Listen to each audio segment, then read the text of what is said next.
हे नमस्कार, मैं पंकज कुमार स्वागत करता हूं आपका न्यूज भारत में। क्या होगा जब पापा जी इंतजार कर रहे हो कि बेटा आज 12वीं का रिजल्ट लाने वाला है और बेटा 10वीं वाला लाकर थमा दे। कल्पना ही कर सकते हैं ना, जब प्रधानमंत्री से उम्मीद थी कि वो कोरोना से करा रहे देश के जख्मों पर मरहम लगाएंगे, तो वो अपने कामयाबियों का नमक गिराकर चले गए। उन्होंने दावा किया कि जो 70 साल में नहीं हुआ वो 7 साल में हो गया है, और ये बात कई मायनों में सच है। जी हां, इकोनॉमी हो, रोजगार से लेकर फॉरेन पॉलिसी तक रिकॉर्ड तोड़ दुर्गति हुई है।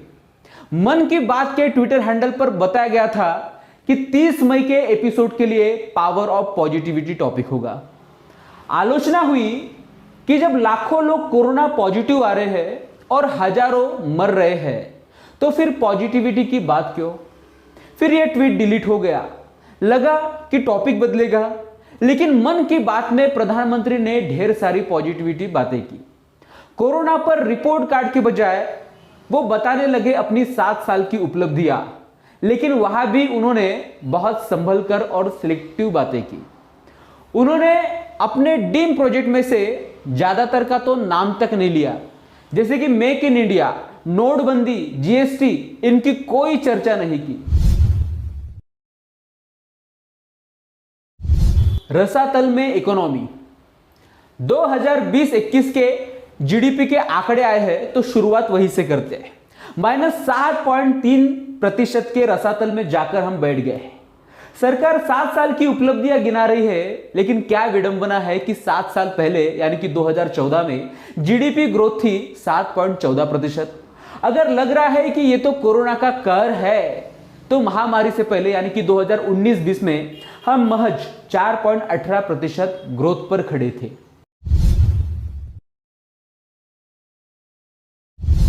भीगी बिल्ली बना मेक इन इंडिया का शेर। जी हां, जिस मेक इन इंडिया के शेर को हर मेले और मॉल में दहाड़ा करते हुए पाया जाता था, दहाड़ा करता था, आज वो भीगी बिल्ली बनकर कहीं दुबक गया है। वादा था कि 2022 तक मैन्युफैक्चरिंग सेक्टर में 10 करोड़ नौकरियां पैदा करेंगे। CADA-CMIE के मुताबिक 2016-17 में करीब 5 करोड़ लोग इस सेक्टर में काम करते थे। 2020-21 में इसमें सिर्फ 2.7 करोड़ लोगों को रोजगार मिल रहा है। यानी कि कहा तो हम मेक इन इंडिया के जरिए मैन्युफैक्चरिंग सेक्टर में 2 गुना रोजगार पैदा करना चाहते थे, और हो गए आधे। 2014 में भारत का जीडीपी में मैन्युफैक्चरिंग सेक्टर का योगदान 15% था, जबकि 2019 में यह 14% पर आ गया। जब भारत ने मेक इन इंडिया लॉन्च किया था, तब वियतनाम में मैन्युफैक्चरिंग सेक्टर का जीडीपी में योगदान 13% था, जो अब बढ़कर 16% हो गया।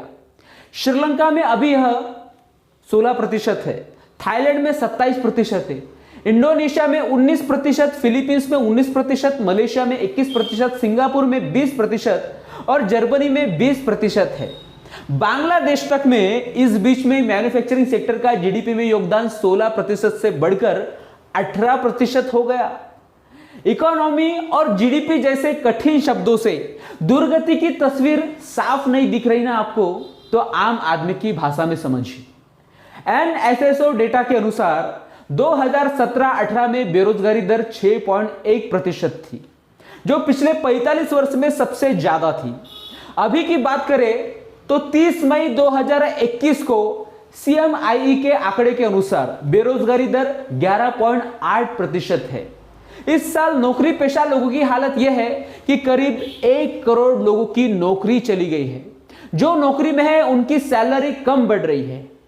एवॉन हिवाइटिस एनुअल सैलरी सर्वे के अनुसार 2014 में सैलरी में बढ़ोतरी 10% थी, जो कि 2020 में 6.1% हो गई। आमदनी बढ़ी नहीं, महंगाई जरूर बढ़ गई है। अच्छे दिन आएंगे का वादा कराई सरकार ने पेट्रोल डीजल में आग लगा रखी है। जून 2014 में पेट्रोल का दाम दिल्ली में 51.51 रुपए लीटर था, जो कि 9 सितंबर 2021 को यह 110 रुपए लीटर हो गया। इसी तरह जून 2014 में डीजल का दाम दिल्ली में 57.28 रुपए था, जबकि 9 सितंबर को यह 97 रुपए लीटर है। कहने को तो तेल के दाम को बाजार आधारित कर दिया है, लेकिन इंटरनेशनल बाजार में कच्चे तेल के दाम घटते गए और सरकार ड्यूटी बढ़ा बढ़ाकर आम आदमी की जेबें काटी।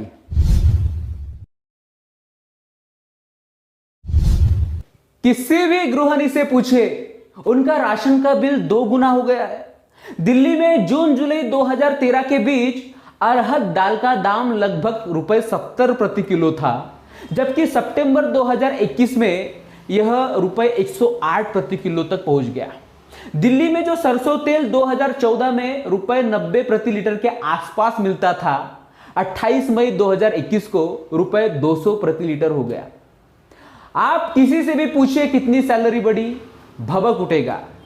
अभी विश्व बैंक के आंकड़े के मुताबिक 2014 में भारत का जीडीपी कैपिटा ग्रोथ 6.187% था। अभी 2019 में यह लगभग आधा होकर 3.129% हो गया।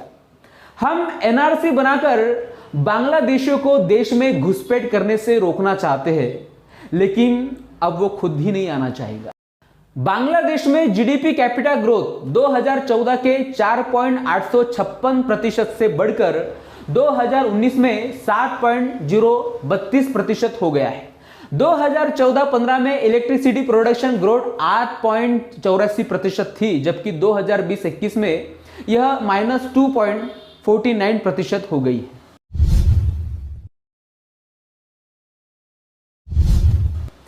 अमीर और अमीर, मिडिल क्लास बना गरीब।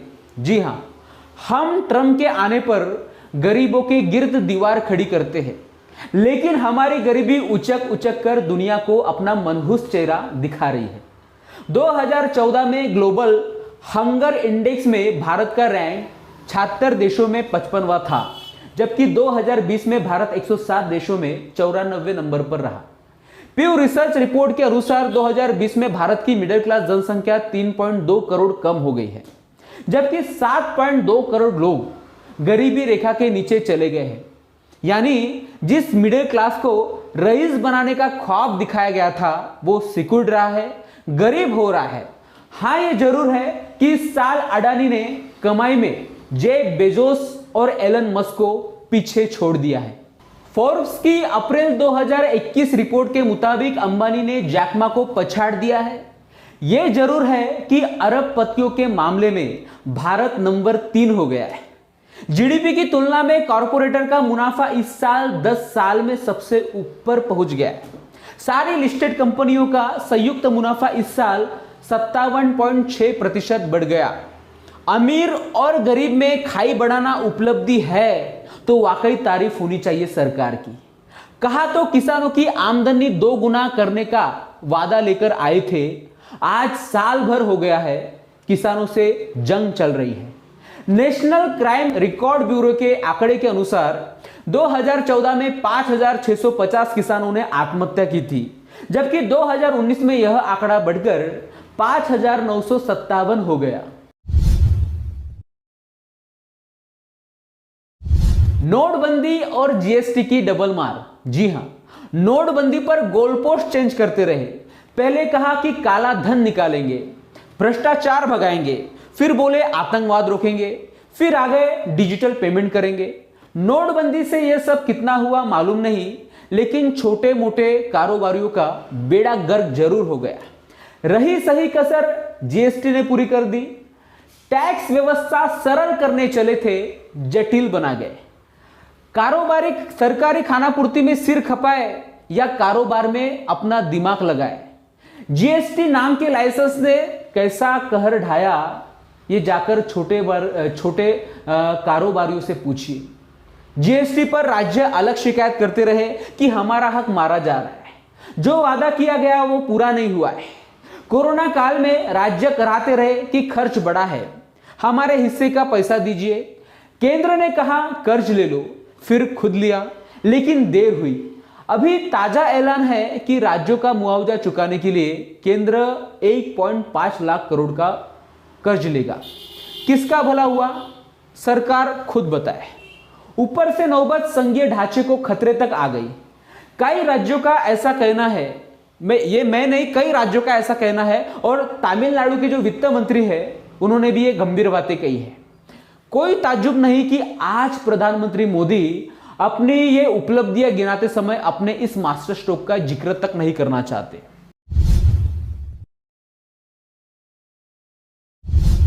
जेबें खाली जुबा पे ताला।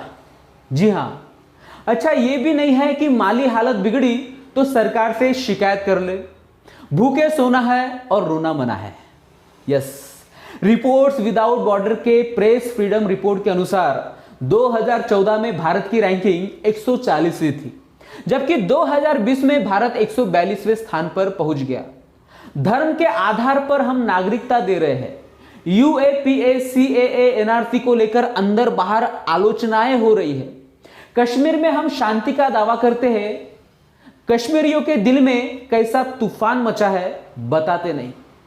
पिंजरे में बंद कर दीजिए और कहिए शांत है, फिर चौंक जाइए कि अमेरिकी संस्था फ्रीडम हाउस ये कहने की जरूरत महसूस कर रही है कि भारत आजाद से थोड़ा कम आजाद हो गया।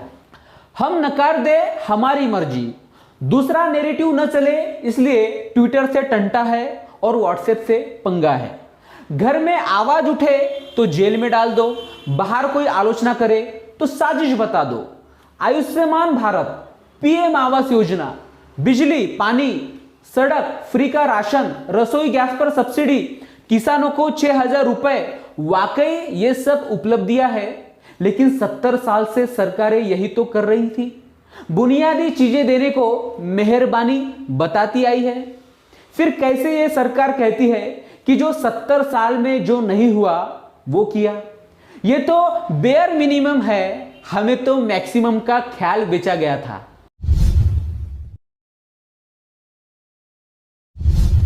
उन विदेश यात्रा से क्या मिला? जी हां, शासन के शुरुआती सालों में मोदी डिप्लोमेसी का डंका था, या कम से कम माहौल बनाया गया था। मजाक बनता था कि मोदी आज किस देश के लिए उड़ने वाले। इतनी उड़ानों से आज हम कहां पहुंचे, नेपाल तक आग दिखाता है। चीन चढ़ आया, देश से झूठ बोला गया था कि चीन ने 1 इंच जमीन नहीं ली, तो हमारे सैनिक क्यों शहीद हुए? और बाद में जो खुद सरकार ने कहा कि चीन पीछे हट रहा है, उसका क्या? कहां आ गया था चीन कि पीछे हट रहा था?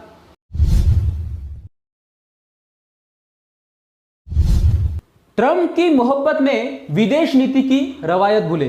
जी हां, अमेरिकी राष्ट्रपति चुनाव में चीयर लीडर बने। अमेरिका ने ट्रंप से ब्रेकअप कर लिया, बाइडेन आ गए। अब क्या करेंगे? जयशंकर तब कमला हैरिस से मिलना नहीं चाह रहे थे, अब कमला उपराष्ट्रपति है, मिलना तो पड़ेगा। 2014-16 में इंटरनेशनल मीडिया हमारे पीएम के बारे में क्या छापता था, अब क्या छाप रहा है? ये उपलब्धि है।